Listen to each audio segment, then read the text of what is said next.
Let's try this again. All right. You can hear me well? I can hear you well, thank you. You can see the slides? We can see your slides too. All right, great. Thank you, Corbus, and thank you, Caleb and the team for extending an invitation to present on this platform. My name is Dr. Marano Akwake. I'm an emergency specialist who's based here in Namibia. And when the invitation came through and I had to think about what I could present that's topical currently within Namibia, especially in the pre-hospital setting, I don't think I would have done justice to speaking about pre-hospital care here in Namibia. And I think I'll send through some good names for the team to reach out to people who really do a good job at that.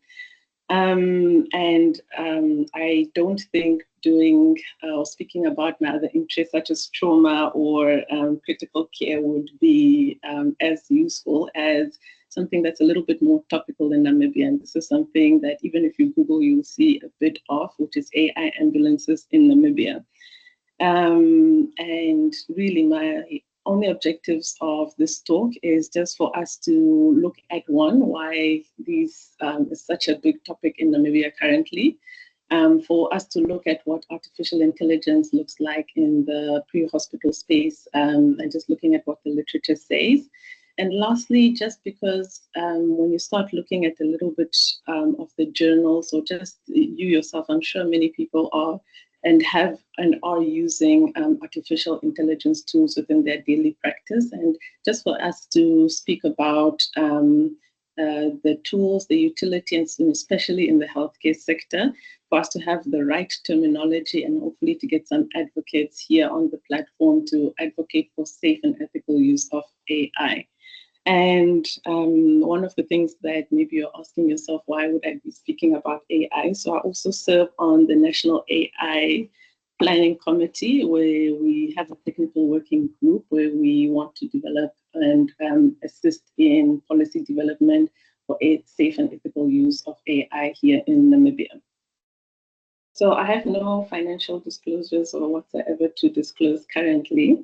And as I alluded to earlier on, when you Google pre-hospital or AI or ambulances in Namibia, this is one of the things that comes up where this is a headline that alluded to our Ministry of Health recently dispatching or deploying about 36 million rand worth of ambulances into the country, into the various regions.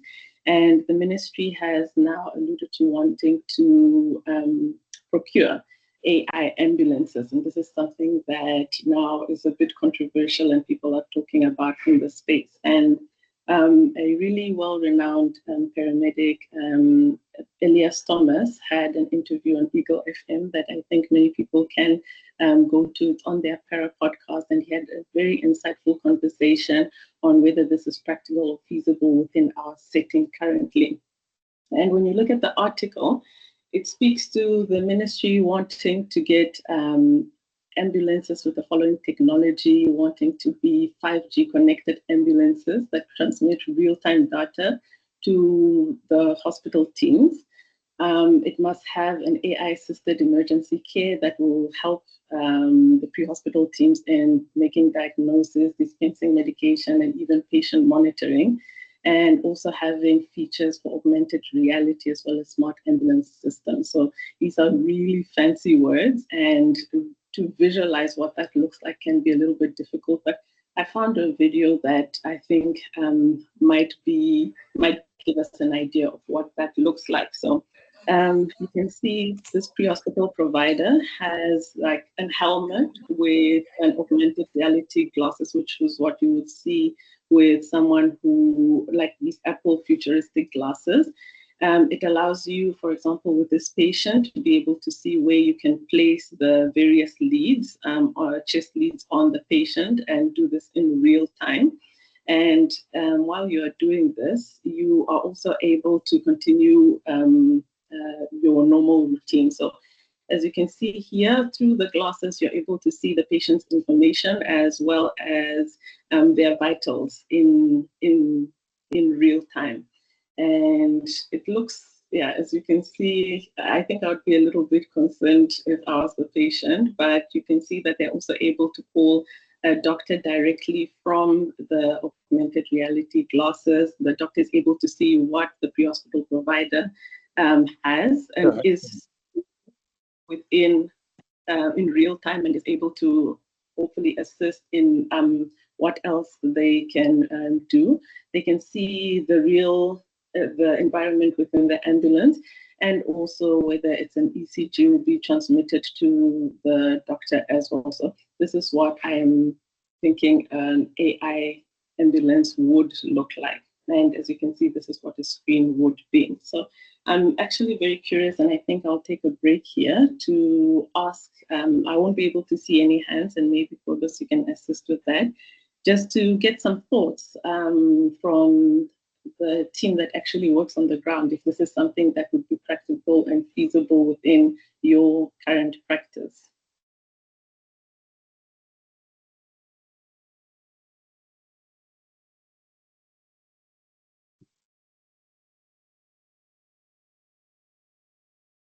I'm not seeing any hands. Is there maybe someone that will unmute and engage? I think this is a really cool idea.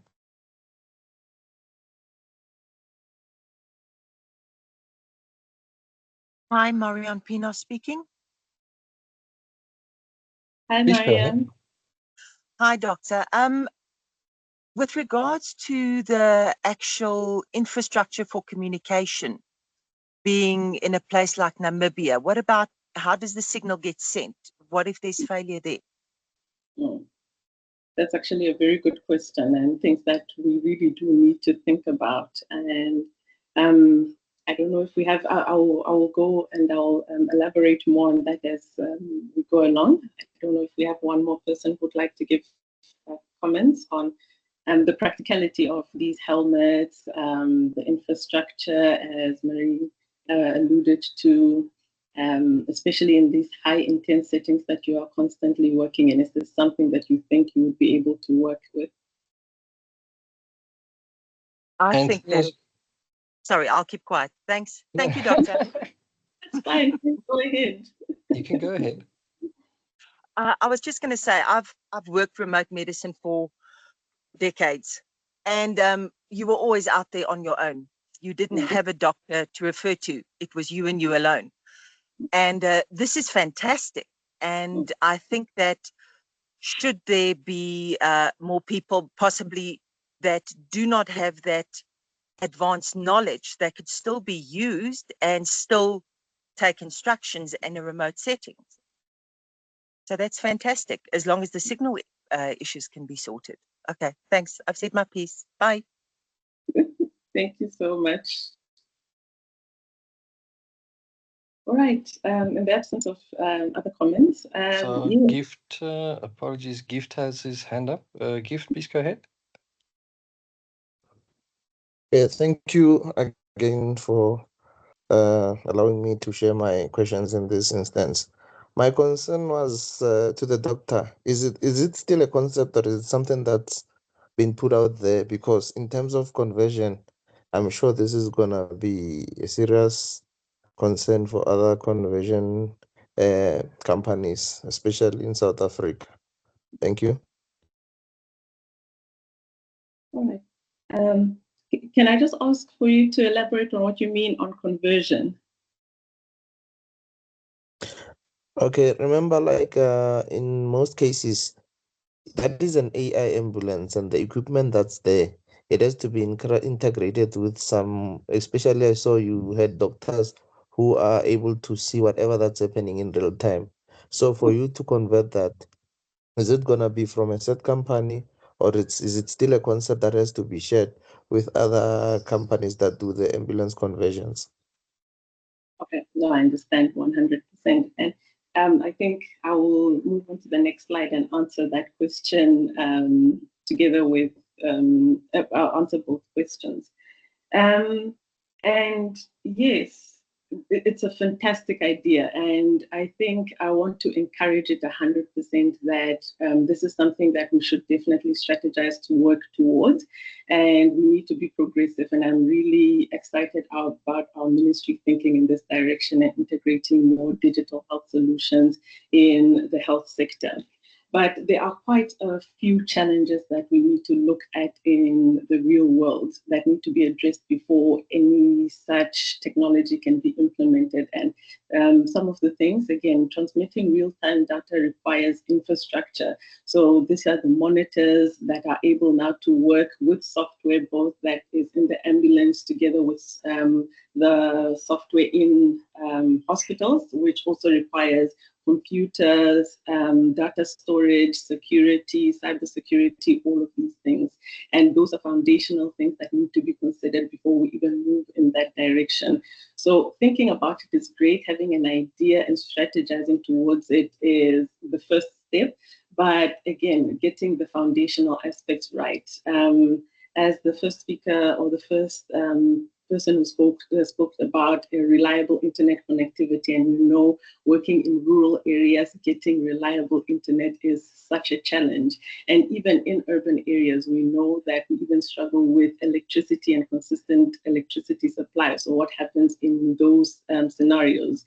Another thing is we need a receiving doctor or dedicated team, and the reports that are constantly coming out of staff shortages, both in the emergency center and also in the hospital at large. So would this be something that would be from a hospital perspective, or would be dedicated doctor who is assigned to the pre-hospital team who will be working with this kind of setup?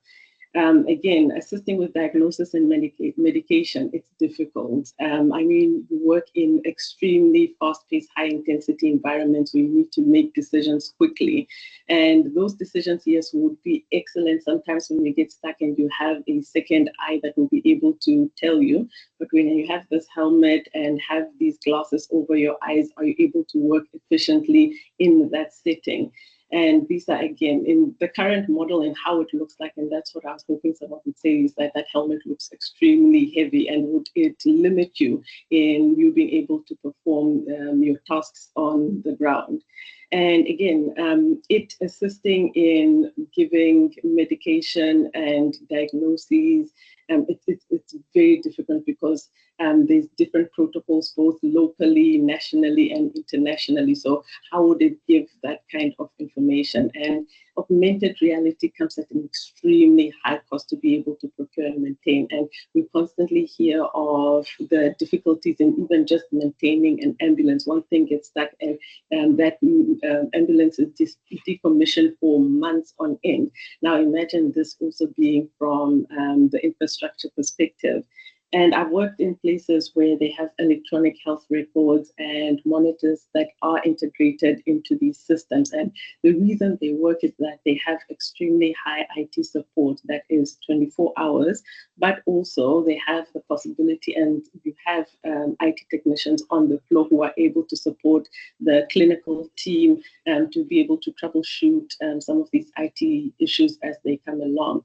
And one on our national digital health strategy that was published last year, one of the things that they also spoke about is IT requirements, is that we have an older population that struggles with also interacting with technology, and being able to get them digitally savvy also takes time. So we need to be able to consider also starting from university and the colleges, training people in use of these technologies from the beginning so that they're able to integrate it. So the strategy is great. Let's think about it long term. It's not a solution that we can expect in the next couple of months.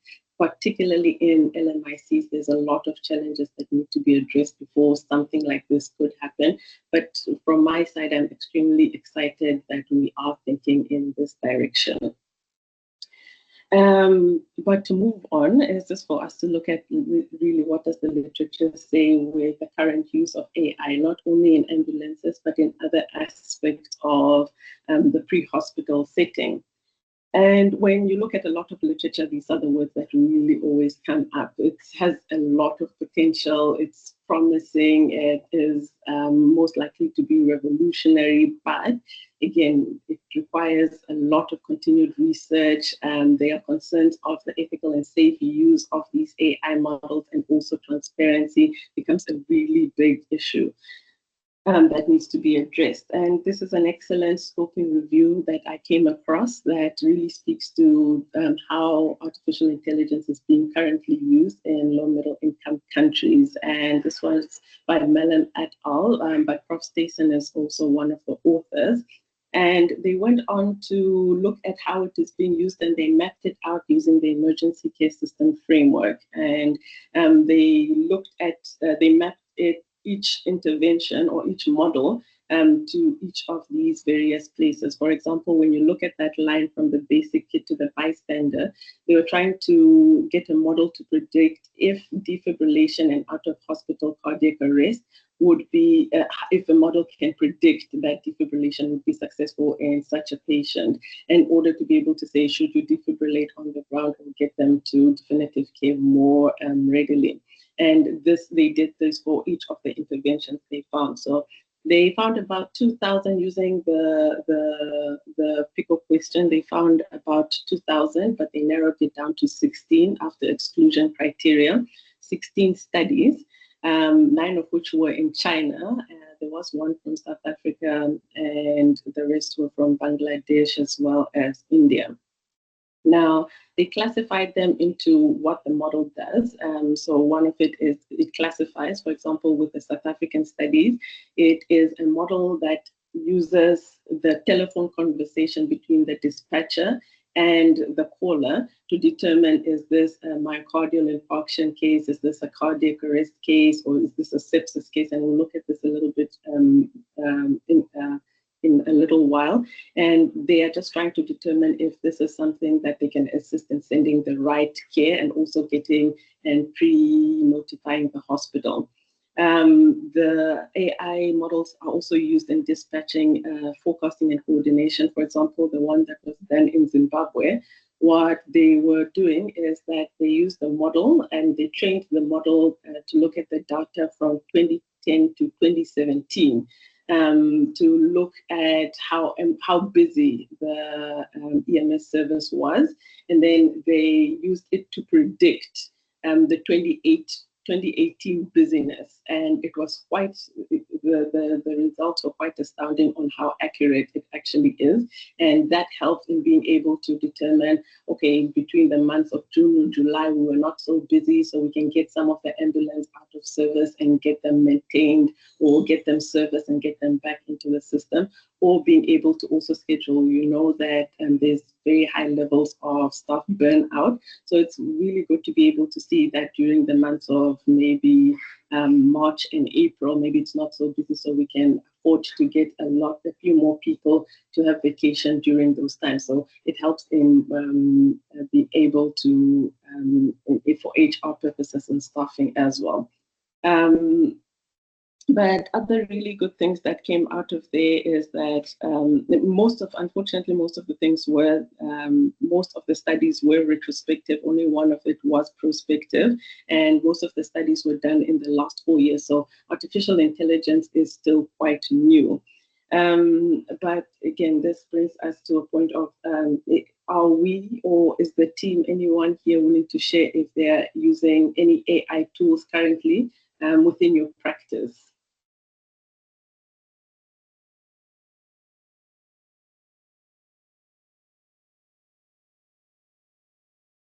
Whether it's ChatGPT, whether it is OpenAI, Perplexity, whether you're using Heidi, is anyone using any AI tools currently in their settings?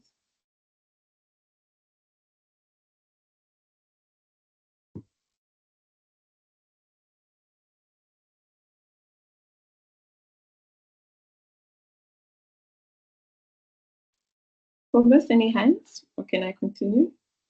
I'm not seeing any hands, Doc. And let me just check the chat real quick. Tato is saying he's using ChatGPT and Gemini. Okay. All right. No, I think that those are the most commonly used tools. And the reason is that most of the tools and most of the models that are being described in literature, unfortunately, we are seeing that they are proving that artificial intelligence is still quite a long way from being safely implemented in real practice. The models that you see in industry currently are industry models that don't have a scientific background and are not scrutinized as heavily as the ones that are in the literature. And it really gives us a paradigm shift where the people who are doing the research are realizing that, listen, we still have a little bit of work to do before we can actually deploy them in the real world. Whereas other people are like, okay, listen, this is an amazing tool. Let's just implement it and see how that looks like. But there are a lot of concerns when you do something like that. And that is why it's important for me just to get everyone on the same level playing field when we talk about artificial intelligence, getting the terminology right and seeing how these models actually look like so that you're able to converse in an informed manner, whether it is with your patients or whether you are interacting with literature. And AI terminology, when you speak about artificial intelligence, it is like talking about the pre-hospital team. If I have a particular case that I need attended to, I can call through and I'm looking for a pre-hospital provider, I'm looking for a paramedic. But whether that is an ECP, an ALS, a BLS, or a CCT, it is it's very, you need to specify what you need to be able to handle that case appropriately. And it's the same with artificial intelligence. So artificial intelligence is the overarching theme or overarching term, just talking about how we're trying to make computers do what the human brain is able to do, which is reasoning, being able to generate new ideas, and also just learning new ideas as well.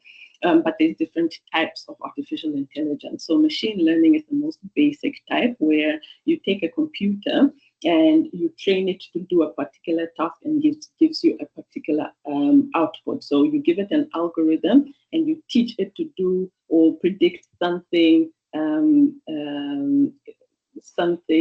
single question or a single task, and it gives you a single answer, a single outcome.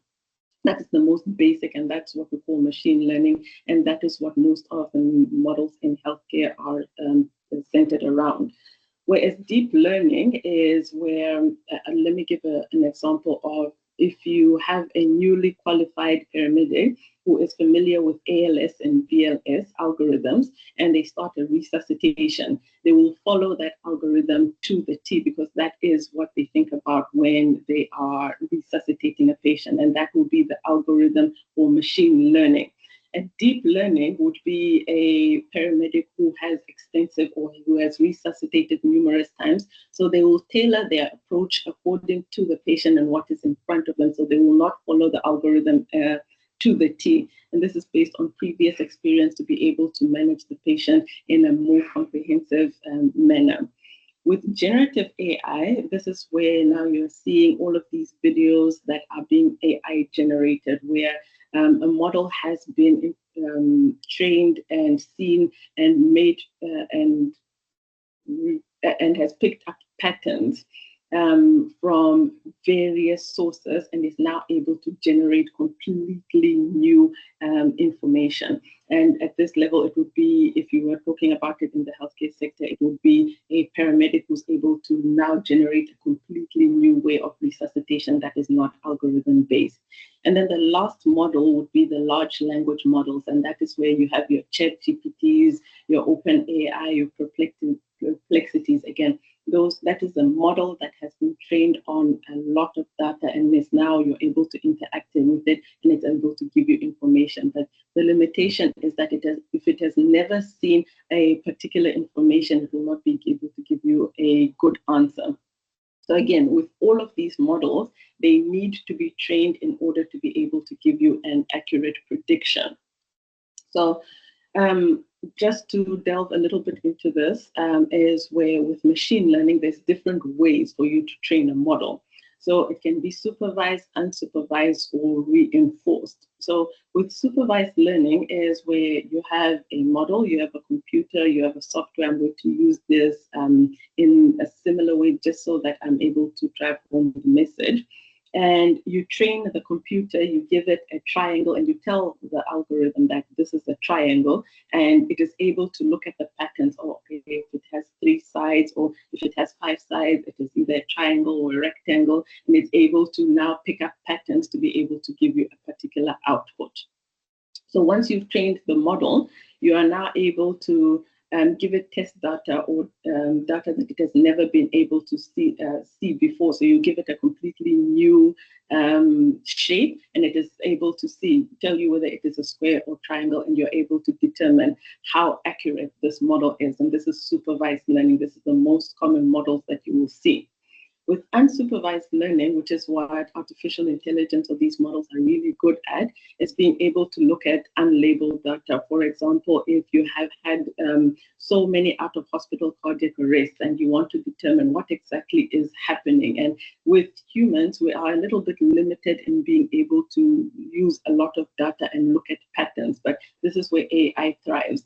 You give it a lot of data and it's able to give you an output that you could not have been able to predict. For example, it will be able to say, oh, the reason why you're having a lot of out-of-hospital cardiac arrests is because when you look at the data, it's an older population, or you are seeing a drug that most of them are on that you didn't notice before. So this is unsupervised learning, where you just give it unlabeled data and it comes up with results. And the last one is reinforcement learning, and this is what most of us are constantly interacting with, which is a model which is constantly teaching itself by being reinforced. For example, when you are on TikTok or YouTube and you are watching a video and you stay maybe for 5 seconds or 20 seconds longer than you would with others. This is the algorithm that they're talking about, is that you're constantly rewarding the algorithm, and this is the content that you want to be engaging with. So this is reinforcement learning, where you are telling or you are rewarding the algorithm to be able to give you what you want. So this is reinforcement learning. And all of these models, whenever they are deployed in the real world setting, go through a development pipeline within the healthcare sector. So when you see a model at the end, it's usually after someone has identified a problem, they have data, they've collected the right data.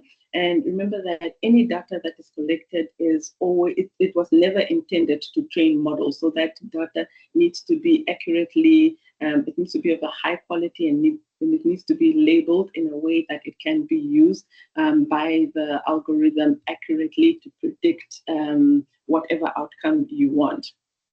And just to allude to it again, is that you need to train the model, you need to validate the model. So once you've trained the model, you need to get test data from a different setting, or even within your own setting, you need to get prospective data to be able to determine the accuracy of your model before it can be deployed, which is stage 3. And deployment just means that you are now implementing it within the clinical workflow. Unfortunately, most of the models always end up, and they end at the training stage or the validation stage. They never get to the deployment stage. And the main reason is that they never have enough data sets to be able to make a model sufficiently accurate enough, or sufficiently reliable enough to be deployed in other settings. And when you look at just ChatGPT alone, it has been trained on the various models. When you look at how much data, and this is parameters is not words, these are literally sources of data, whether it is literature, articles that are being put into the ChatGPT as a model to be able to predict certain outcomes. And with ChatGPT, you can see we had about 170 million parameters.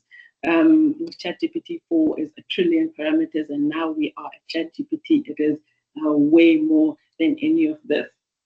And with ChatGPT, we are constantly feeding it information. For example, in 2013, you can see that in a single day, they can get up to 10 million queries and up to 1.6 billion website visitors alone.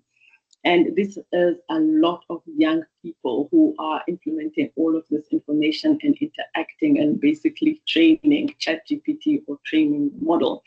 And when you break it down a little bit more, you get to realize that it's quite a small amount of it is actually academic papers or reliable information that is being fed into this.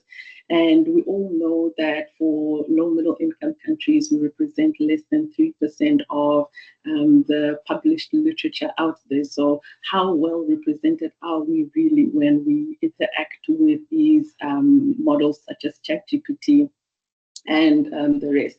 And again, you must remember that ChatGPT is not a search engine. It is not able to go onto Google and search and give you the answer. With ChatGPT 5, yes, it has search engine capacity capabilities, but in essence, it is really just a model that is being fed information. And if it hasn't been fed that information before, it will not be able to give you accurate data.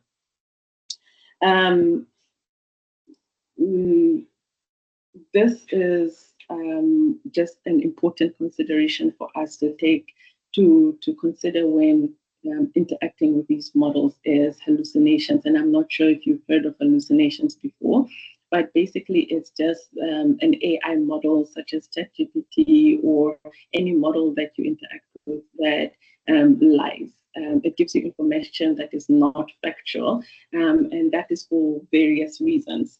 For example, in the pre-hospital space, if any of the information that you and your data sets, all of your patient information is not inputted into ChatGPT, then you won't be able to get reliable information if you are asking about a South African or a Namibian setting. And again, even if you were to put it in there, there is so much variability in how people document and the terminology, the abbreviation that they use. And therefore, the model will fill in any blanks. If it doesn't know the answer, it will fill in the blanks with incorrect assumptions or statistical guesses. So as someone alluded to previously, they said that they used ChatGPT in their practice. So a few examples of what happens when you use these models is that, for example, you put in, I have a patient with chest pain that started about 30 minutes ago. Their vitals are stable, but we haven't done an ECG yet, and there's no known medical history or available medication history at this time. So what the AI model will do, because it doesn't have sufficient information, it will give you an answer, and it will say that this patient is likely experiencing non-cardiac pain, and prior history of GERD or musculoskeletal pain is inconsistent with this presentation. And it will lie to you and say that the ECG is normal, even though you say that the ECG hasn't been done yet. So these are things that you always just need to take into consideration. And the important thing with this is that the AI model can never be taken accountable or held accountable for any misdiagnosis or any incorrect information. You remain the primary care provider for that patient, and you need to augment your recommendations or care based with input from the AI model. But then again, you remain the sole accountable person when speaking about or when you're caring for your patient. Another reason why they hallucinate is because they don't have context. For example, here you say, or you input that you have an unresponsive male who was found on the sidewalk, whose GCS is 6, has pinpoint pupils, and you suspect that it's probably an opioid overdose. You've given naloxone, but now you're trying to, or you're awaiting a response. They will say, or AI will go on to say that there is a history of heroin use disorder, and this patient, naloxone is most likely effective, and airway support is not required. Transport to detox facility is appropriate. Again, you haven't inputted that you are in the pre-hospital setting, so it will just make an assumption and give you these facts. And then lastly is just the pre-hospital reality of you don't really have access to imaging or lab results. And for example, with this patient who comes in, 65-year-old, has features suggestive of a stroke, vitals are stable and no prior medical records are accessible, and also no CT. The AI will hallucinate and say that CT shows no evidence of hemorrhage, likely ischemic strokes, and recommended TPA administration and a neurological consult. So these examples are just to highlight that it's important for you to know that there are several limitations with artificial intelligence, and using it requires that you are cognizant of the limitations within its use, and you remain the sole accountable person when you are using it. And then I think I just want to end up with this really good starting off study by Anthony et al. That looked at using artificial intelligence in pre-hospital diagnoses. And what they did is that they didn't talk about the centers that they looked at, but they looked at dispatch centers, and they transcribed the call between the dispatcher as well as the caller, and they tried to predict if just by the call, this patient is having a cardiac arrest, myocardial infarction, and sepsis. And it's a really well structured, the methodology is very sound, and just a few limitations is that it would be great, yes, to be able to know what type of condition is out there, to be able to send the right crew, and also be able to do telephonic triage, assisting quicker response and appropriate cadre of pre-hospital provider is sent. But then again, I think the most important thing is just being able to classify whether this is a time critical or non-time critical condition. And again, just be able to see with this particular study, you have to go back to the transcripts and see what exactly the conversations were and how they were weighted, because the conversations and how a dispatcher in South Africa speaks to a caller would be maybe different to how that would happen in Namibia or anywhere else. So if you were to consider using a similar model in any other setting, these are just some of the things that you constantly need to be thinking about. And again, it was actually very reliable and quite accurate. They gave 100% accuracy in the training models, a little bit less in the validation models. And just to end off and just take home messages, this was just a quick talk for us to be able to look at how AI ambulances and the future looks like, but we do really require more planning around implementing this. AI in NMIC research is still a priority, and it is the direction that we're moving into. So if we can get more people understanding what artificial intelligence, using terminology correctly, and also applying the various models more accurately, and just having the ethical considerations in when using these models, and especially that these models are able to hallucinate and give predictions that are not always accurate, and just being familiar with the AI development pipeline. That was just a small overview of artificial intelligence in the pre-hospital space. Happy to take a few questions.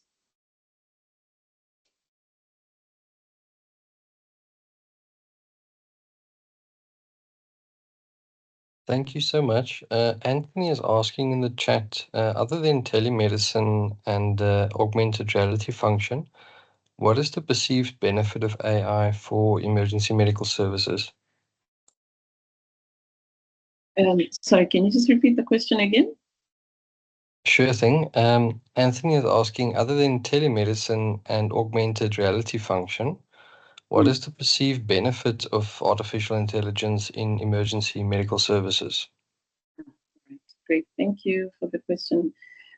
So several benefits, and the reason why artificial intelligence would be so beneficial in the pre-hospital space would be because you are constantly cognitively overloaded by a lot of data points. So you have your vitals, you have the patient in front of you, and if you are able to use all of this information in retrospectively and put it into a model that will be able to assist you in making decisions, especially cognitively, of things that you wouldn't have been able to think of yourself.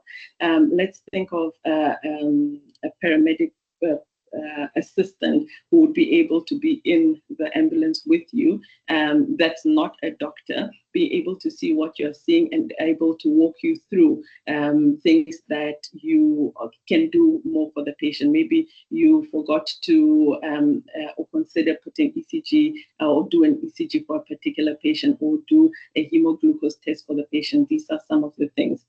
Currently, artificial intelligence is being used in the triage, in triaging dispatches, and being able to send the correct ambulance to the correct type of case, but also geographically being able to know where you can place your ambulances according to the need.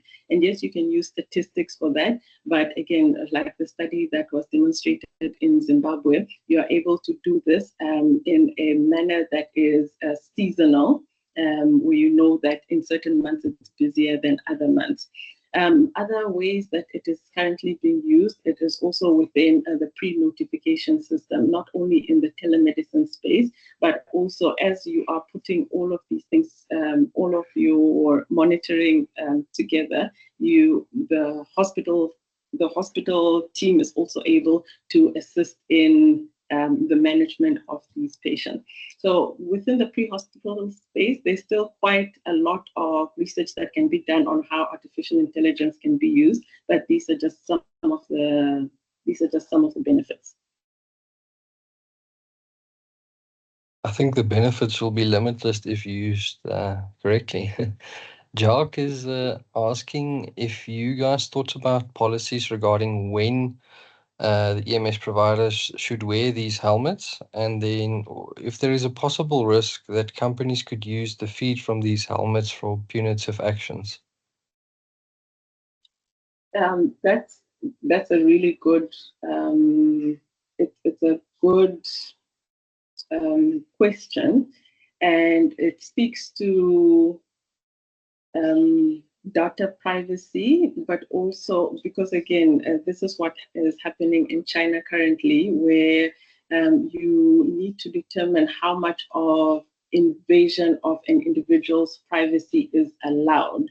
And particularly in the setting where even the patient, do they know that they're being recorded? Do they know that artificial intelligence is being utilized within the setting that they currently are now? So all of these things need to be taken into consideration when we are talking about artificial intelligence and policy and the various recommendations. And yes, that is one of the things that we do definitely need to consider. Punitive action. Yeah, unfortunately, it will be a risk that needs to be handled in the right way. But then accountability remains important in any setting, and I think forms the core values of many organizations. And if we are doing the right thing, as long as the organization and the team knows that they can use this for learning and team building more than it is for punitive action, I think that can be the foundation of why these models are being implemented. And sharing that with the team maybe might result in it being adopted and accepted better than just saying, oh, this is a monitoring device. I suppose it will boil down to the culture of the company that you work for. 100%. Andrew is asking, with data breaches becoming more and more common, is there any way we can safeguard this proposed database from data breaches? And if you have an idea of when this will be implemented in Namibia? Thank you for the question. So again, one of the biggest reasons why artificial intelligence, especially in the healthcare sector, isn't currently being implemented and as it should be, is because of that, is that there is the cybersecurity that surrounds it needs to be tightened a lot more. And especially when we talk about regulations that govern data, patient data, and where that data goes to. For example, if you were to use a system like this, where yes, you are taking videos or real-time feed in the ambulance, where does that information go to? How is it stored? Who has access to that information? Who is regulating the use and the compliance around the cybersecurity and access to that information? And there is no clear national policy around that. And even in many countries, that hasn't been, there's no policy or regulation or even a regulatory body that will be able to govern and make sure that companies are compliant.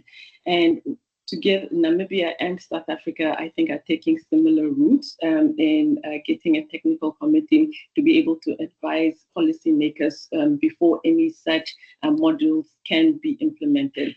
I know in South Africa, they have SAHPRA that regulates any devices or any new equipment that comes into the country. They need to be able to comply to a certain set of standards. And SAHPRA has issued a statement around that. And that is really the only thing that is governing AI use within South Africa currently. And it is important to know that if you are using AI, there's very little that is safeguarding your data, and you don't know where your data is going to. So those are things that still need to be solidified with regards to AI use within the healthcare sector in order for us to be able to use it ethically and not having our data end up somewhere where we don't want it to.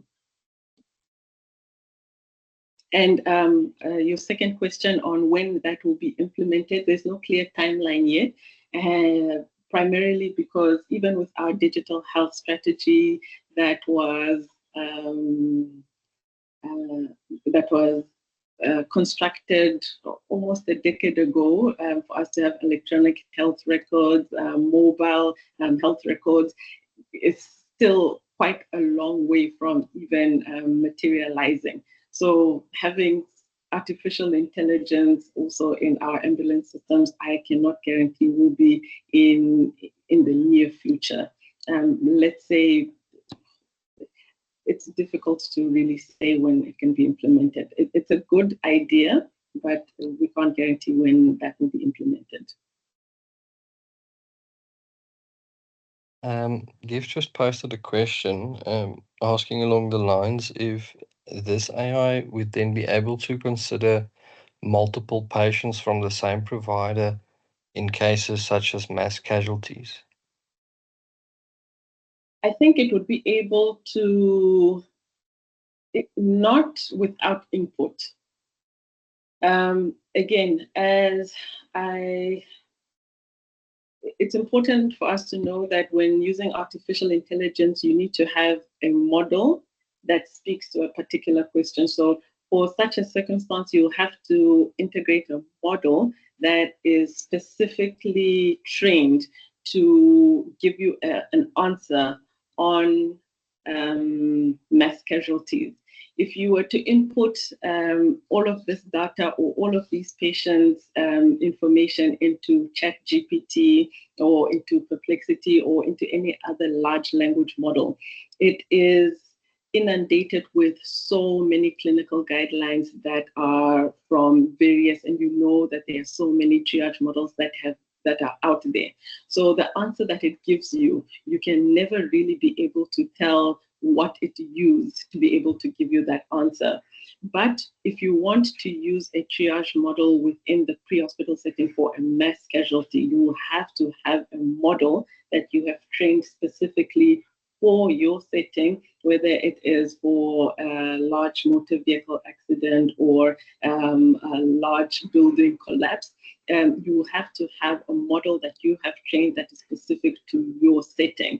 If you were to use a model that I've trained in Namibia, let's say in Walvis Bay, where I have an older population, the patient population that I've trained my model on will be very different from your patient population, which probably has younger patients, and even the categories or the clinical scoring tool that I've used for my model might not apply to yours, which means that it will give you a completely different output for your patient population. And that is why it's important for us to be able to know that no model is created equally. So if you have ChatGPT, it will give you a different answer from Perplexity, because Perplexity has been trained on different model. If you use a scientific model, it is completely different. And for you, it's important as an informed healthcare worker to be able to go back and ask. So most of the AI models have what we call a model card. So it's like an instruction manual. You go back and you actually look at what the information or what parameters were used to train this. And if you feel that that is sufficient or will be helpful within your own setting, and then you test that model within your setting. And if you were to use ChatGPT, you can go back and be like, okay, how effective is ChatGPT in triaging a mass casualty? I hope that somewhat answers the question. I think, as you said in the beginning, there's still a lot to be done, but it is a good consideration to keep in mind if there are multiple patients involved. I see there's no more questions in the chat. We can go to hands if everyone would like a question. While we wait for that, do you have a word of the day in mind? You can do AI ambulance. That's perfect. So the word of the day will be AI ambulance. I will post a link to the register shortly. If you have any questions, please go ahead.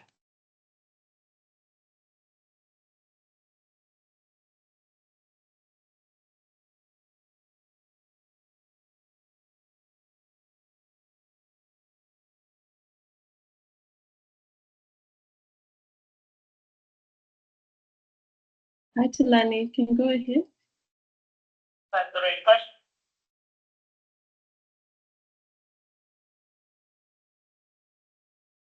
Tulani?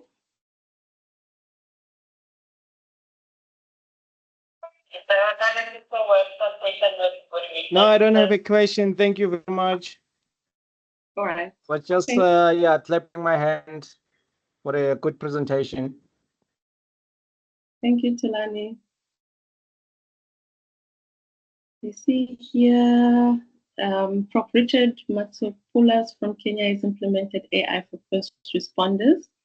So AI has a role in every aspect of medicine. They have developed policy around this, suggesting to chat to him to share information, and is founder of the New Emergency Medicine Program. And this is in Kenya. Oh, okay. Thank you. Thank you, Sean. Pleasure. Etienne, your hand is up. Please go ahead. Yeah, good morning, everyone. Maybe it's more of a comment or a statement than it would be a question. So I'm a volunteer EMS. I am not fully work full time on the road. So we all live in a third world country. We know that this AI stuff is great. It's really it's changing the world in many ways. I do believe as EMS in South Africa, we do great first world medicine in an ambulance without any of this AI. So maybe the point I make is I think we have a lot to fix on the ground first, ground level. We have to fix before this would become a reality for us. We need more proper ambulances, better equipped ambulances. I think those would be starting points for us. This is great augmentation for those services that already have those grassroots stuff in place. That's just a comment I wanted to make. Yes, Etienne, I 100% agree with you. And my personal opinion is that there's a lot of foundational things that are priority within the pre-hospital and the healthcare setting. Medicines as well as equipment, maintenance issues.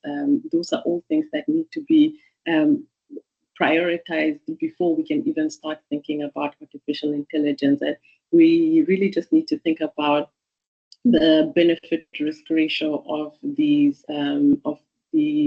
tools or these models, and prioritizing getting medication to patients as well as the necessary services, and even just having enough ambulances to be able to reach people in the first place should be prioritized over having these great to have systems, but not a priority right now. So yes, Etienne, I 100% agree with you. I think it's triggering something in my head when I eventually get to my PhD one day to look at something like this. This is really very interesting. Yes, if you're thinking about your PhD, think about the actual benefit of artificial intelligence. I mean, this is what the study just looked, the scoping review just looked at what was actually there, but looking at the actual benefits of having an augmented reality system in a low middle income country, and maybe the costs of Absolutely. No, thank you. Yeah, thank you very much. Yeah. No, you've tweaked an interest. Thank you for that. I'm glad.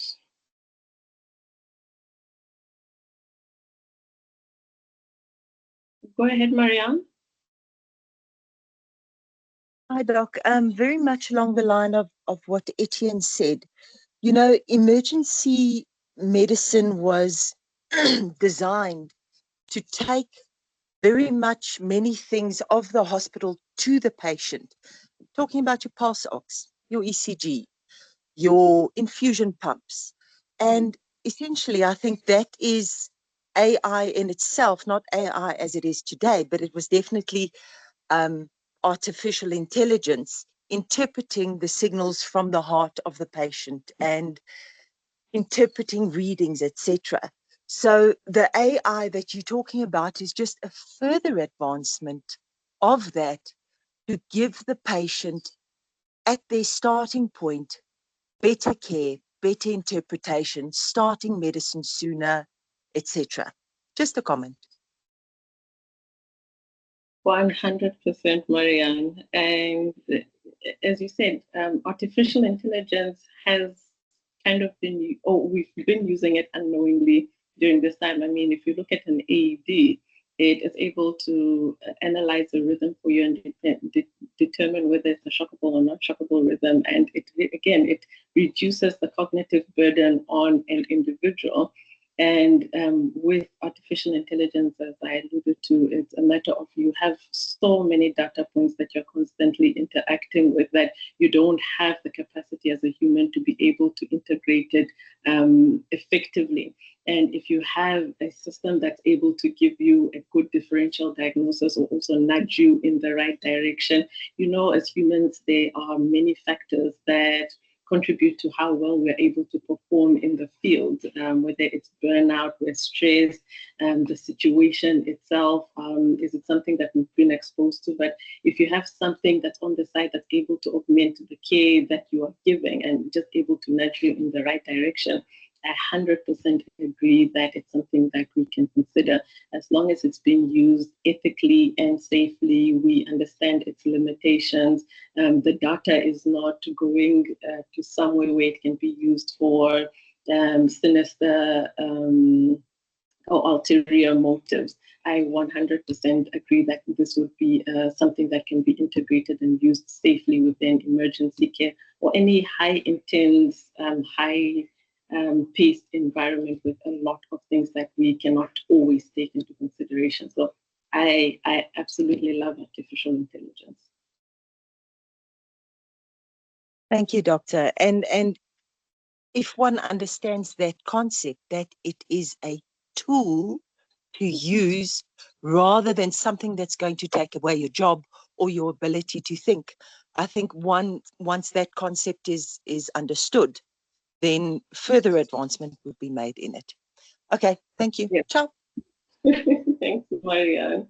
Here it's also just to remember that when you're using any of these models, remember that the model doesn't feel, even when you're interacting with it from a point of view of talking about a patient, it sees zeros and ones. It doesn't have the patient in front of you. It doesn't have that sense of this is someone's child, this is someone's mother. I need to try my best to see the child's little daughter there looking at you, trying to give chest compressions. And for them, they're like, no, this it's most likely to be a bad outcome. I don't consider resuscitation. But you think a little bit further than that and says, okay, listen, from my experience, nothing always really goes the way that we think that it would. I'm going to give this patient the best chance. I'm going to start resuscitation. And sometimes you see some of these patients walking out. But what the model sees is just statistics. It sees zeros and ones, and it makes a prediction based on that. And that human touch is always so important.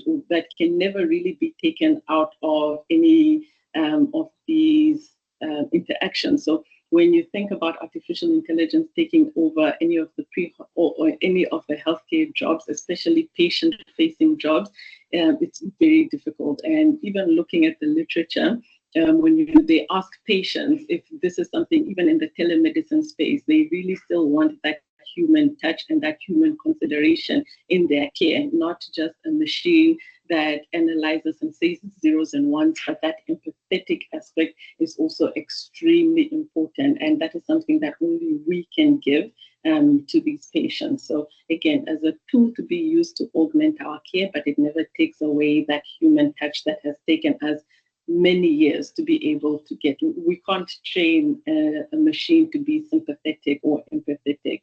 And you get to see this in some of the YouTube videos where they have these humanoid robots that try to cry, but it is based on being trained to do that. They don't have the capacity to feel emotion or sympathy or be able now to give that humanoid care to these patients.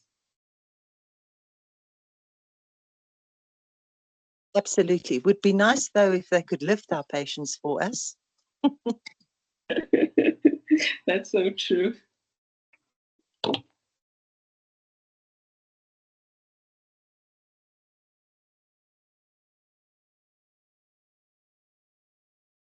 Any final questions?